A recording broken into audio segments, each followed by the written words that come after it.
Assalamualaikum warahmatullahi wabarakatuh. Selamat malam teman-teman, bagaimana kabarnya?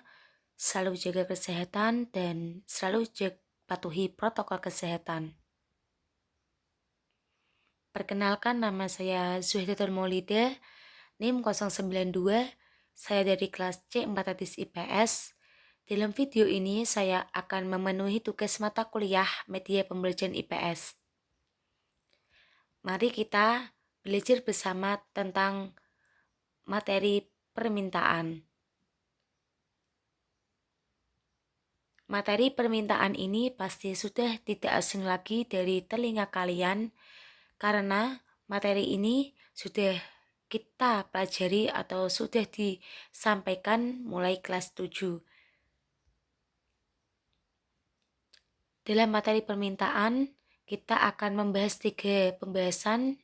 Yang pertama yaitu tentang pengertian permintaan, yang kedua hukum permintaan, dan yang ketiga yaitu faktor-faktor permintaan. Pengertian permintaan. Permintaan merupakan jumlah produk baik barang atau jasa yang diinginkan konsumen pada berbagai tingkat harga tertentu. Hukum dari permintaan yaitu semakin rendah pada tingkat harga suatu barang, maka akan semakin banyak barang yang diminta. Dan sebaliknya, apabila semakin tinggi tingkat harga pada suatu barang, maka akan semakin sedikit permintaan barang tersebut.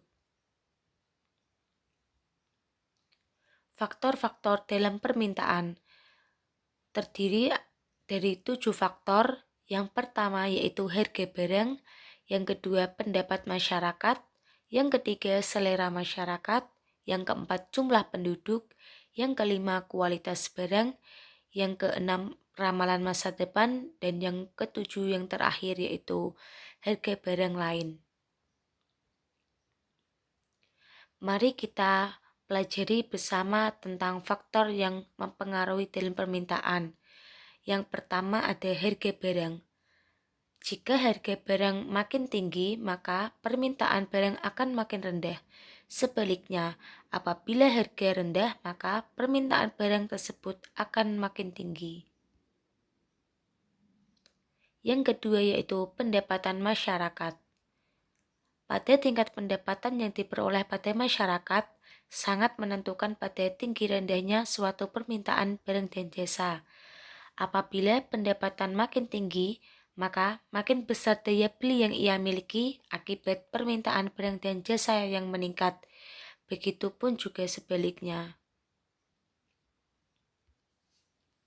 Yang ketiga yaitu selera masyarakat. Pada tinggi rendahnya selera masyarakat akan mempengaruhi permintaan seseorang terhadap suatu barang, akan mempengaruhi terhadap barang tersebut. Apabila selera masyarakat meningkat, maka permintaan barang pun juga meningkat. Demikian sebaliknya. Yang keempat yaitu jumlah penduduk.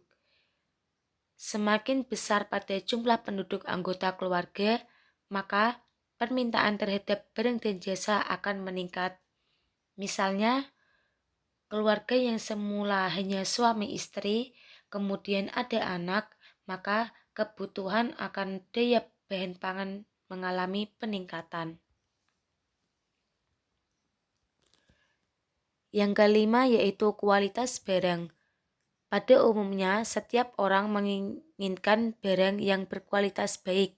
Semakin tinggi suatu barang yang berkualitas, maka permintaan barang akan semakin besar. Yang keenam yaitu ramalan masa depan.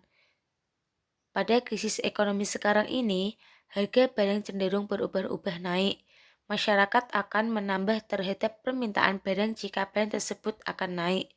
Misalnya, saat pemerintah mengumumkan akan terjadi kenaikan BBM, maka penetapan kenaikan barang tersebut, masyarakat berbondong-bondong untuk membeli BBM.